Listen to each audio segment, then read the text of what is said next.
Parents of teenagers. Parents of teenagers come to me all, I have my son, he just doesn't listen to me anymore. Can you talk to him? Like I have some prescription drug that I carry with me that, or you know what it is? The son comes over, I'm going to be like, and all of a sudden, he'll be this amazing kid. But if you just talk to him, no. What if you talk to him? And where were you when there was time to talk to him? Let me tell you something I'm going to talk about parents first a little bit, then I'll talk about couples. And that's the only time we have. Two things. Two kinds of fundamental relationships. Your relationship with your children and your relationship with your spouse. So we'll talk about some very basic things in regards to both. When your children are little, when they're 5, 6, 7, 2, 3, 4, you know what the most important thing is? I have 5 of those, I could tell you. The most important thing to them is your approval. They want to make you proud, man.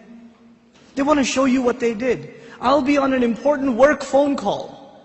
And my son will come over, my 2-year-old will come over. Abba. Like, okay, hold on. What is it? Nothing. I'll go back on the phone and he'll start calling me again. I'll be like, okay. What is it? I want to show you something. What do you want to show me? That is it. But you know what I'm supposed to do? Oh my God, that's awesome. Do it again. I'll call you back. You're supposed to appreciate what your children do. They live for that. They desire that more than anything else. I have 3 girls. And you know the difference between girls and boys. Boys can't sit still and girls can't stop this. Right? So I pick my girls up from school. One's in 1st grade, the other's in 3rd grade. I pick them up from school. It's a 25-minute ride back home. And what are they doing the whole way? You know what happened today in class? We colored a dinosaur and we did this and that. And I was coloring it purple, but I decided to put in some green. And they're going on and on and on and on and on. And they cannot help themselves. And they cannot stop. And I have to pay attention and listen. I have to listen and say, oh, what about blue? No, I did only a little bit blue. Right? I have to pay attention. And you know why I'm saying all of this? Just one more story on the side, just to wake you up a little. I share this story all the time. My oldest daughter, my eldest, Hosna, when she was younger, she was really into finger painting. So she'd dip her hands in paint and just making a big old mess. Right? And she brings this big cardboard to me. And it's a big blob of blue. I don't see anything. Right? And she says, Abba, look what I made. And I'm sitting there going, that's awesome, a mountain. And she says, no, it's Mama. And I was like, oh, don't tell Mama. But the point I'm trying to make is they live for your approval. Live for it. But those of you that have children that are teenagers, do they get in the car when you pick them up from school and they can't stop telling you about what happened? Does that happen? Like, you know what happened in school today? My teacher said this and that and the other and I got an A on my paper. Nope. They're quiet. And you're trying to know, how was your day? It was okay. So what'd you do? Something. Where are you going today? Somewhere. They don't talk. Getting them to talk is like an interrogation at a police station. And they're not saying anything to you. And while trying to ask them questions, they're texting their friend, my dad is asking too many questions today. I don't know what's up. Did you tell him something? What I'm trying to get at is very simple. At a younger age, your children crave your attention. And when they get older, you will crave their attention.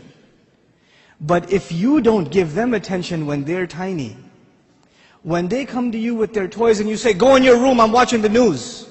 The game is on, could you take him please? Come on, I had a long day at work. I don't want to deal with this right now.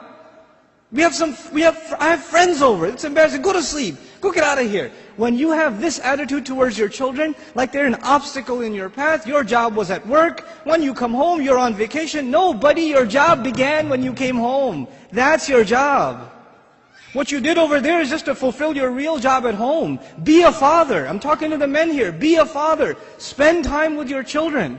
They're not just there so you put them in school and you come home from work, you just want to go to sleep, you don't want to bother with anybody, you don't want to talk to them. And actually the easiest way to not talk to them is get them an iPod Touch and an iPhone And get them a computer and a laptop in their own room with high-speed internet, so you don't even have to look at their face. They could just be in their room all day Facebooking, finding themselves a new set of parents online. Seriously. Be a father, be a mother.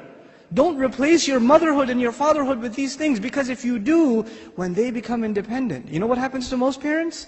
To most of you, your children, they only see you as a bunch of dollar signs walking around. And the only time they come and talk to you, Dad, can I have $5? Actually, nobody asks for $5 anymore, right? It's 20s nowadays. And I know youth, they haven't seen money that small. They don't know fives. Can I have $20? Can I go to the mall? Can you drop me off? Can I go over to my friend's house? Can I do this? Can I do that? Can I do the other? When they want something, they come to you. Otherwise, you don't see them. And when they get to a certain age where they are old enough to make their own little bit of money, guess what? You're not going to see them at all. Because your cash register is no longer relevant. That's no longer relevant. If this is the relationship you are setting yourself up for, you're headed for destruction. We got to change this now. And the way to change it, and it's going to be hard for a lot of you to implement this, but we have to be friends with our children. We have to be their best friends. They should enjoy hanging out with us the most, the parents.